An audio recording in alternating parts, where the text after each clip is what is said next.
Kita akan mempelajari mata kuliah Filosofi Teologi Sistematika.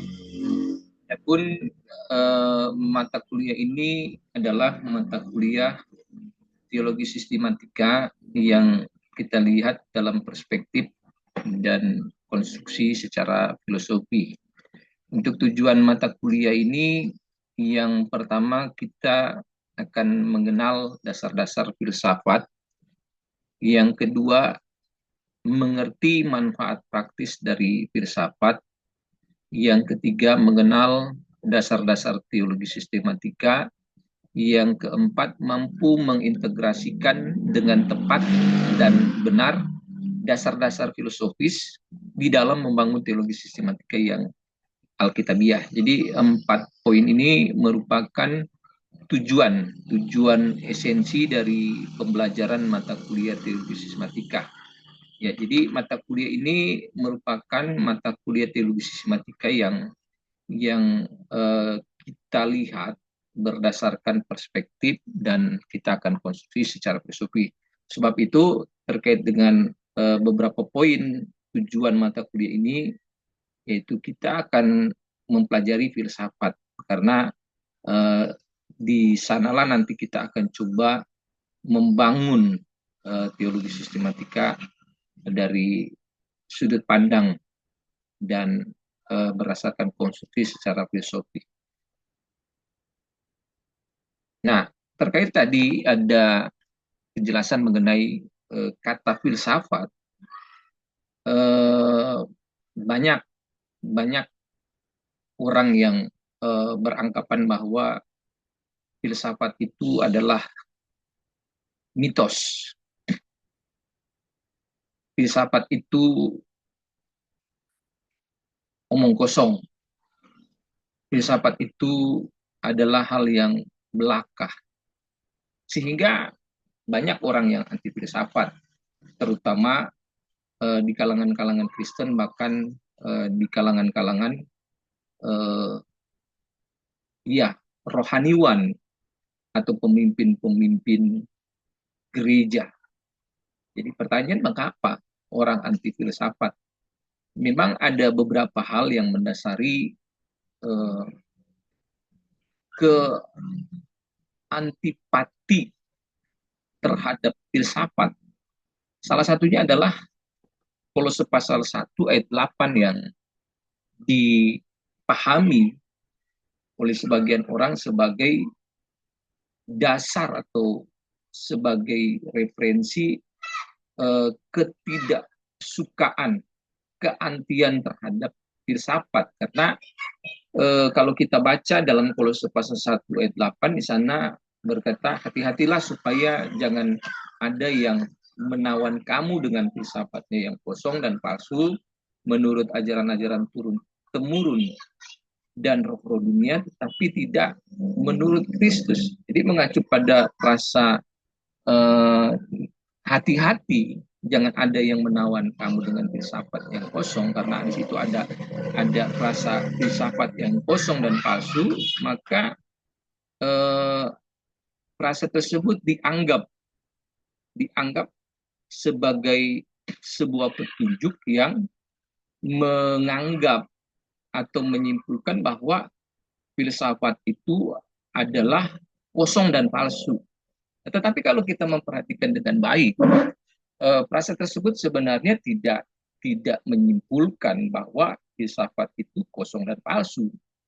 Eh, Kalau kita cermati dengan baik frasa tersebut, yaitu filsafatnya yang kosong dan palsu, itu hanya ingin menegaskan dan mengklarifikasi bahwa ada filsafat yang kosong dan palsu. Dan hal itu juga lah yang menunjukkan atau ingin menunjukkan bahwa ada filsafat yang tidak kosong dan tidak palsu. Nah, eh, ketidakmampuan di dalam memahami sebuah kalimat tersebut mengakibatkan sebagian orang menganggap filsafat itu sebagai sesuatu yang tidak baik, sehingga memunculkan atau mengakibatkan anti terhadap filsafat. Namun sebenarnya ketika tadi saya juga sudah coba menjelaskan bahwa hal itu sebenarnya ingin mengklasifikasikan bahwa ada filsafat yang kosong dan ada filsafat yang palsu, tapi juga ada filsafat yang tidak kosong dan tidak palsu.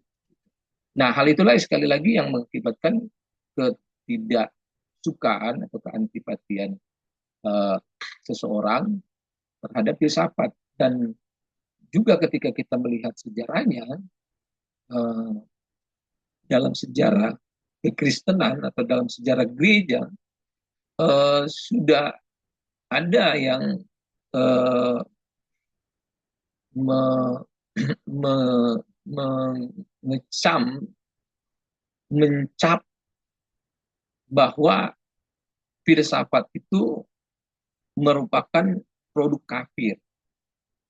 Ya, bapak gereja Latin seperti Tertullian, Arnobius, Lactantius itu mereka menolak, mereka menganggap filsafat itu sebagai produk kafir.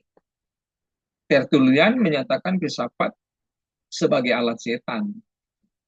Ya, ada banyak tokoh-tokoh dalam sejarah gereja yang mereka adalah tokoh-tokoh besar yang mencap, menganggap, menjustifikasi filsafat itu sebagai uh, sesuatu yang tidak baik. Namun disinilah kita belajar, di sini kita belajar untuk semakin memahami dengan benar, dengan tepat, akan secara akurat menggunakan pemikiran-pemikiran dalam filsafat yang disebut tadi sebagai filosofi di dalam membangun teologi sistematika yang akutabiah. Ya, tidak semua filsafat yang tidak sesuai dengan teologi Kristen. Namun banyak yang menghindari bahkan anti filsafat karena sejumlah mitos. Jadi memang ini kadangkala tadi saya katakan ketidakmampuan, ketidak eh, ketidak melihat secara dekat dan tidak melihat secara pasti dan ketidak mau melihat secara menyeluruh dari filsafat itulah yang kadangkala orang hanya melihat sebagian gitu, dari pemikiran-pemikiran yang muncul terkait dengan filsafat yang bertolak atau bertentangan dengan teologi Kristen, sehingga ia menganggap filsafat itu adalah sesuatu yang buruk, yang jahat, yang tidak baik, yang tidak tidak tidak bisa digunakan dalam teologi Kristen gitu, seperti itu. Nah, ada beberapa mitos, di antaranya yang pertama dikatakan kebenaran ini dijadikan alat menghakimi filsafat secara membabi buta. Semua filsafat itu kosong, palsu, roro dunia, berlawanan dengan Kristus. Yang kedua, memang filsafat sejak permulaan era modern silam mendominasi dunia pendidikan pengetahuan, sehingga dijadikan induk, namun disalah terapkan oleh sebagian teolog, dalam hal ini teolog liberal, sehingga teologi dirusak.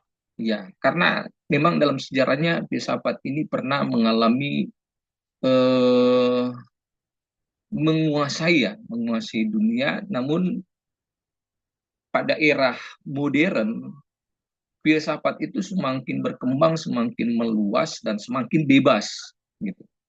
Semakin bebas sehingga ya pada akhirnya mereka yang memiliki dasar, baik dasar teologi yang eh, masih belum kuat, dan ketika filsafat semakin mendominasi secara liar, secara uh, membabi buta, mengakibatkan teologi di era modern itu ya dalam tanda kutip teologi dirusak. Kemudian yang ketiga, filsafat dianggap sebagai sesuatu yang abstrak, tidak begitu berarti atau kurang berguna apabila dibandingkan dengan faktual seperti sains, sehingga orang tidak menyukai filsafat karena dianggap sebagai sesuatu yang ya ini hanyalah bayang-bayang saja, hanyalah di alam pikiran yang tidak bisa menyentuh hal secara fisik, hal yang nyata, yang bersentuhan, yang eh, berkaitan dengan kehidupan kita yang fisik ini, gitu. Dan bahkan tidak faktual, tidak seperti sains yang semakin eh, semakin ke depan semakin berkembang dan semakin maju, semakin berguna bagi manusia, gitu. Kemudian yang keempat, pengkhotbah fundamentalis itu menyerang filsafat dan bahkan menakut-nakuti jemaat dari atas mimbar gereja dengan penyataan bahwa filsafat adalah racun yang bahaya bagi iman. Ya, bahkan dianggap sebagai alat setan. Yang kelima, filsafat dianggap sebagai studi yang berat hanya untuk mereka yang cerdas. Penjelasannya sukar dipahami sehingga orang enggan, orang malas, kan orang menghindari dari pembelajaran filsafat. Kemudian ketidaktertarikan masyarakat kepada filsafat itu diperparah oleh sikap arogan segelintir orang yang berpura-pura menyukai filsafat, berpikir filosofis, namun kurang memadai pengetahuan filsafatnya. Jadi saya katakan orang yang punya dasar-dasar teologi Kristen, tapi ketika filsafat yang semakin mendominasi dengan eh, berbagai pemikiran-pemikiran filsafat yang dimana kalau orang-orang yang tidak benar-benar menguasai filsafat yang sesungguhnya, maka ketika memahami dan bahkan membongkar-bongkar, mengotak-atik teologi itu, sehingga ya yang terjadi seperti tadi dikatakan teologi itu dirusak. Karena apa? Kurang memadainya gitu. Kurang memadainya pengetahuan filsafat seseorang, dan bahkan juga ketika tidak dibarengi dengan perilaku yang baik, mengakibatkan orang antipati terhadap eh, orang-orang yang eh, punya kecenderungan terhadap filsafat. Jadi menganggap ya orang-orang yang berkecimpung di dunia filsafat itu orang-orang yang tidak tidak tidak baik, dan bahkan orang menganggap juga ilmu atau pengetahuan filsafatnya itu dianggap juga sebagai yang tidak baik karena dianggap tidak mencerminkan, tidak ejawantakan eh, kebermanfaatan yang baik dari filsafat itu terhadap perilaku. Nah, itulah yang mengakibatkan orang orang tidak tertarik gitu, terhadap filsafat. Ya, bahkan dengan perilaku-perilaku seperti orang-orang yang dianggap cenderung punya pemikiran filsafat dalam berdiskusi atau bercakap-cakap, mereka dianggap orang-orang yang suka berdebat, kemudian dianggap orang-orang yang cepat mempersalahkan pendapat orang lain, kemudian bahkan eh, dalam perdebatan eh, dianggap mereka tidak mau mengakhiri dengan pemikiran-pemikirannya mereka, gitu, seperti itu. Sehingga ya ketika orang-orang melihat kecenderungan orang-orang yang punya pemikiran-pemikiran filsafat lah yang mengakibatkan masyarakat mencap gitu, mencap filsafat itu sebagai sesuatu yang tidak baik gitu. Kemudian filsafat diajarkan baru pada baru pada jenjang perguruan tinggi. Dan bahkan itu hanya satu mata kuliah, pengantar filsafat.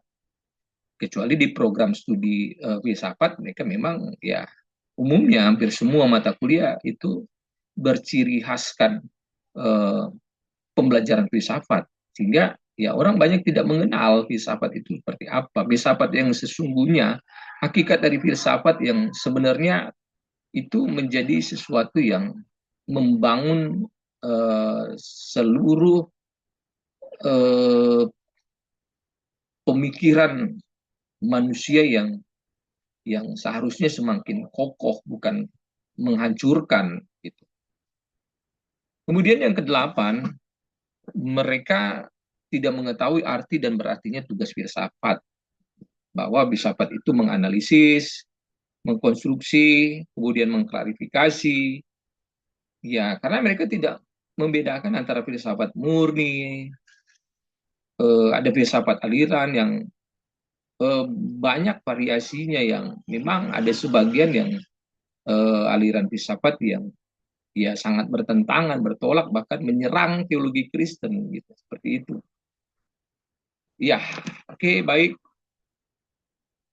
Eh, oke, itu sedikit saja penjelasan mengenai mengapa orang anti filsafat gitu. Karena ya realita yang terjadi seperti itu. Tapi karena sebagian orang tidak memahami hakikat dari filsafat dan kemurnian dari filsafat itu gitu. Nah, sekarang jadi pertanyaan juga gitu bagi kita orang Kristen, apa sih perlunya kita belajar filsafat, atau mengapa orang Kristen sebaiknya belajar filsafat? Apa sih gunanya gitu? Apa sih kepentingannya kita mempelajari filsafat? Dalam Matius pasal 7 ayat 24, di sana dikatakan setiap orang yang mendengar perkataanku ini dan melakukannya, ia sama dengan orang bijaksana yang mendirikan rumahnya di atas batu. Dalam Titus pasal 2 ayat 12, di sana juga dikatakan ia mendidik kita supaya kita meninggalkan kefasikan dan keinginan-keinginan duniawi, dan supaya kita hidup bijaksana, adil, dan beribadah di dalam dunia sekarang ini.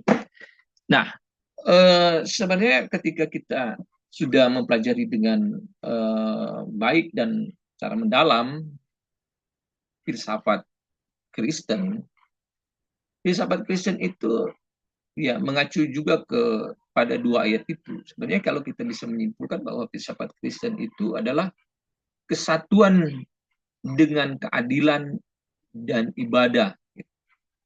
Jadi eh, ketika kita memahami bahwa menjadi orang bijaksana itu merupakan sesuatu yang bukan hanya sekedar dibangun dengan dasar yang eh, tidak kokoh, tetapi harus dibangun dengan satu dasar yang kokoh. Artinya kita harus betul-betul mempunyai dasar yang kuat gitu. Jangan dasar yang gampang gampang terseret, gampang terhanyut, sehingga ya akan menghancurkan gitu, akan menghancurkan sebuah bangunan. Makanya ya kita juga dalam membangun sebuah pemikiran-pemikiran teologi, maka filsafat ini sebenarnya justru ingin memberikan pandangan bahwa ya kita harus membangun sesuatu itu dengan fondasi yang kuat, membangun dengan fondasi yang kuat, dan inilah yang menjadi uh, impact dalam kehidupan spiritual kita, dalam juga sebuah ibadah. Karena kita membangun dan mengejawantakan sesuatu itu dalam kehidupan kita dengan dasar yang kuat. Sehingga begini, nantinya kita akan lihatlah apa sih itu filsafat. Sehingga ketika kita juga membangun sebuah teologi Kristen, kalau tidak didasarkan dengan pemikiran-pemikiran filsafat, artinya bagaimana sih membangun sebuah sebuah bangunan yang kuat dan kokoh, maka kita harus mampu juga membangunnya dengan pemikiran-pemikiran yang filosofis, seperti itu. Sehingga di sinilah yang akan membuat kita, oh ternyata perlu ya membelajar filsafat, karena filsafat itu mengajarkan eh, pemikiran-pemikiran yang harus punya dasar kuat untuk membangun sesuatu itu, gitu, seperti itu. Nah, nanti kita akan lihat seperti apa itu filsafat dan bagaimana, apa hakikat dan lain sebagainya. Ya oke, ya nanti kita akan pelajari ketika eh, kita mau melihat secara lebih luas lagi dalam hal ini terkait dengan sejarah filsafat, maka akan muncul sejumlah tokoh-tokoh besar dalam filsafat, baik era Socrates, termasuk era Socrates, ya di sana ada Thales, Archimedes, Pythagoras, Heraklitus, dan lain sebagainya. Kemudian pada era Socrates ada Socrates, Demokritos, Xenophon, Plato, Aristoteles, dan lain sebagainya. Tapi dalam pembelajaran ini kita tidak akan melihat tokoh-tokoh tersebut dan pemikiran-pemikirannya. Oke, baik. Jadi itu sekilas ya terkait eh, baik kenapa orang menghindar belajar filosofi dan mengakibatkan ketidaksukaan, keantipatian seseorang untuk mempelajari filsafat. Ya, sebenarnya filsafat itu sangat penting di dalam membangun sebuah teologi Kristen. Dalam hal ini teologi sistematika. Nah, seperti itu. Baik, ini sebagai pengantar, nanti kita akan lanjut pada sisi selanjutnya. Kita akan melihat pengertian filosofi. Pengertian filosofi, nanti kita akan coba memahami eh, hakikat filosofi atau hakikat filsafat itu, sehingga pemikiran-pemikiran filsafat itulah yang menjadi dasar kita membangun teori sistematika secara filosofi. Oke, baik, nanti kita lanjut pada sesi selanjutnya. Terima kasih Tuan.